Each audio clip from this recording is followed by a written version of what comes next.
이런 세상에서 그리스도인들은 어떻게 살아가야 할까요? 먼저 우리는 고대 바벨론에서 유배자로 살아갔던 유대 포로자들에게 중요한 몇 가지를 배울 수 있습니다.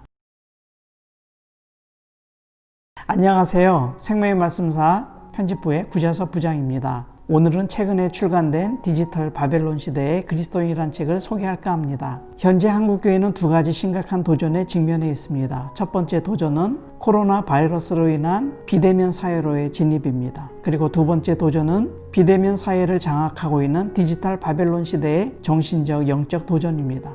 오늘 소개해드릴 이 책에서는 이런 비대면 시대의 디지털 바벨론 상황 속에서 그리스도인들이 어떻게 살아가야 할지를 설명하고 있습니다. BC 8세기 하나님의 엄중한 심판이 임했던 예루살렘 멸망 후 고대 바벨론으로 포로 잡혀갔던 이스라엘 백성들, 혹시 그들의 뒷이야기를 아십니까? 그들은 어떻게 그 삭막했던 바벨론 이방 땅에서 생존할 수 있었을까요? 남유다 예루살렘의 함락으로 이스라엘은 바벨론에 의하여 완전히 멸망하게 되고요. 이스라엘 백성들은 전쟁 포로로 잡혀가게 됩니다. 흔히 바벨론 유수로도 표현되고 있는데요. 바벨론 왕 느부갓네살에 의해서 나라를 잃고 바벨론의 포로로 끌려간 사건을 가리킵니다. 흔히 포로로 잡혀간 일이 한 번에 이루어졌다고 생각되는데요. 사실 이스라엘 포로는 세 차례에 걸쳐서 진행되었습니다. 첫 번째 포로는 남유다의 여호야김 왕 때 BC 605년에 발생하게 되는데요. 그때 다니엘과 많은 귀족들이 끌려갑니다. 그리고 두 번째 포로는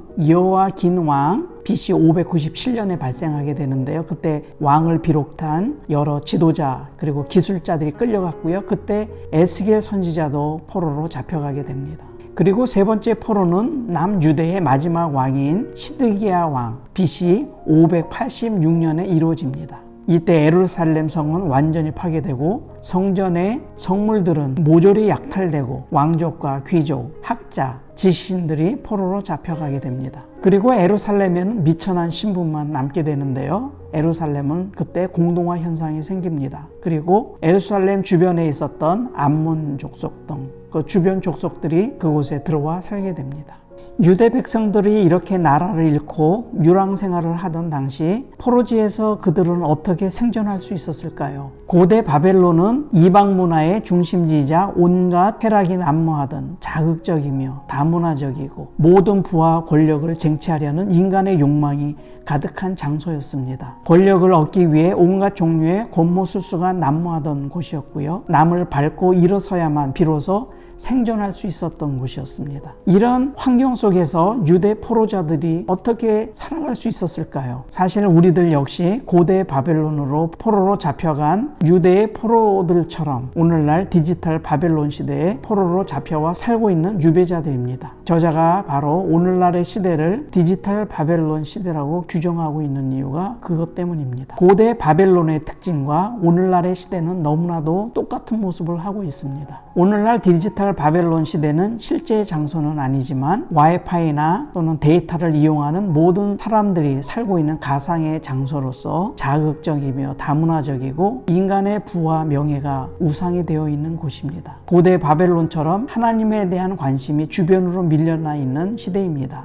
여기에서의 주인은 바로 인간입니다. 베드로는 1세기 각지에 흩어져 살아가는 그리스도인들을 유배자 혹은 나그네들이라고 이름 짓고 있습니다. 어쩌면 베드로 사도가 말했던 것처럼 오늘날 영원한 하나님의 나라를 바라보고 소망하는 모든 그리스도인들은 이 세상에서 나그네 혹은 유배자로 살아가고 있는 존재들입니다. 이런 세상에서 그리스도인들은 어떻게 살아가야 할까요? 먼저 우리는 고대 바벨론에서 유배자로 살아갔던 유대 포로자들에게 중요한 몇 가지를 배울 수 있습니다. 첫째, 그들은 바벨론에서 유배자로 살았지만 그들은 자신이 누구인지 자기 정체성을 잃지 않았습니다. 둘째로 그들은 바벨론에서 유배자로 살았지만 문화적 분별력을 잃지 않았습니다. 그리고 세 번째, 그들은 고립과 불신의 시대에 동족들과 긴밀한 네트워크를 유지했습니다. 함께라는 내면적 유대 공동체 의식을 잃지 않았습니다. 네 번째, 그들은 바벨론 시대의 유배자로서 잠시가 아닌 오랫동안 살아가야 할 삶의 환경인 생산적 공동체를 준비했습니다.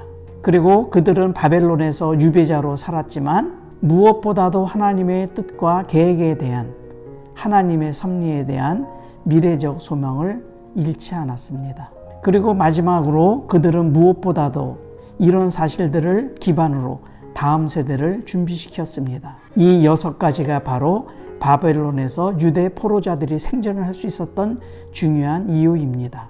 오늘날 우리들이 살아가는 세상은 어떻습니까? 현재 교회는 거의 모든 정상적인 사역이 셧다운되었으며 비대면 시대에 비대면 목회를 어떻게 해야 할지에 대한 심각한 고민에 빠졌습니다. 그리고 비대면 사회를 장악하고 있는 디지털 바벨론 시대의 정신적, 영적 도전 앞에 무방비 상태로 노출되어 있습니다.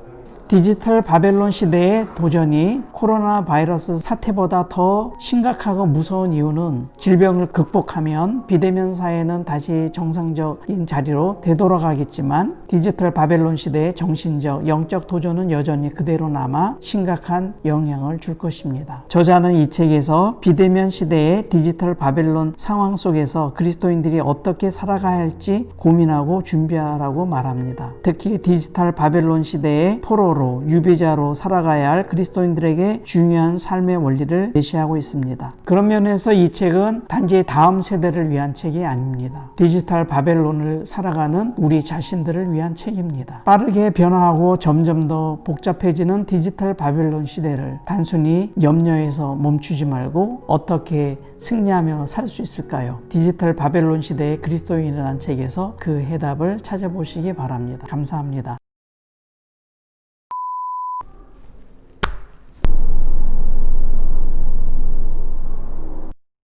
이게 아닌데